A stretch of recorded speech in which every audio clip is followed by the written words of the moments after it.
Here we go again. In the valley, anger is brewing. The Six Mountain forests are rare endangered Coastal Douglas-fir Ecosystem, the new old growth, home to possibly 526 imperilled species, is again critically at risk. And not by the threat of climate change, but by our own council.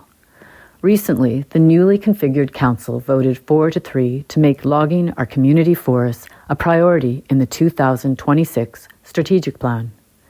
This would mean throwing out our recent, rigorous and expensive 4-year public consultation, including an online survey with 76% of the public supporting conservation versus logging our forest reserve, and a statistically valid phone survey with 67% support. Furthermore, it would mean contravening the spirit of consultation with the Quw'utsun.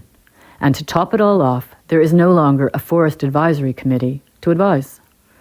Council has tasked North Cowichan staff, already short-staffed, with the challenge of reinventing a plan to log our backyards, our watersheds, our protection from flooding, our fire block, mature fire-resistant trees, our home. Any logging will mean roads built through our recreational areas on Stoney Hill, Mount Tzouhalem, Prevost, Maple Mountain, Richards, and Sicker. On the upside, Ted Swaby, our Chief Administrative Officer, says that to resume logging would take time and probably won't happen before the 2026 election. So, we can still stop the logging. We have time to reach out to those councillors and friends who believe profits from logging our home will far exceed the costs, financial as well as ecological, of not logging. The numbers put out by our municipal government contradict this. If it does not incur the enormous expense of depleting our watersheds and bringing in erosion and fire, logging in the short run, minus costs, would earn less than the price of an average home in the valley. In the long run, the costs of logging will be enormous. The numbers are clear, but there are so many more forest facts to share to prove it makes no sense to log our world-renowned Six Mountain forests, the envy of other communities who have raised millions of dollars to buy forests a fraction the size of ours. We as a community, including our neighbours the Quw'utsun, have a great gift and responsibility. We legally have the right and power, more power to protect our home and forests than any other community on the continent. We don't need to chain ourselves to trees. We are not up against the forestry industry and the Crown. We can advocate through a legitimate local electoral process. We can vote.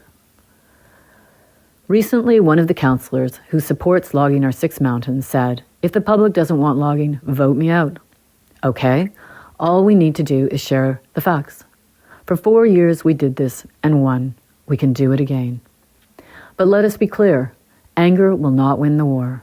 Though it may win a battle, and though it may serve as a call to action, it does not bring all sides together with shared purpose. Only love that takes action can do this. Love for our forests, family, friends, and home. Since the public voted for conservation, we have been sleeping lions, respectful of the consultation with the Quw'utsun. Now we rise to prepare for the election that will decide the fate of our community forests. Before municipal staff delivers its report, and before the October 2026 election, we must educate ourselves. To this end, we will continue to publish the facts about our Six Mountains forest. Please share. We can do this together. We have 12 months and counting.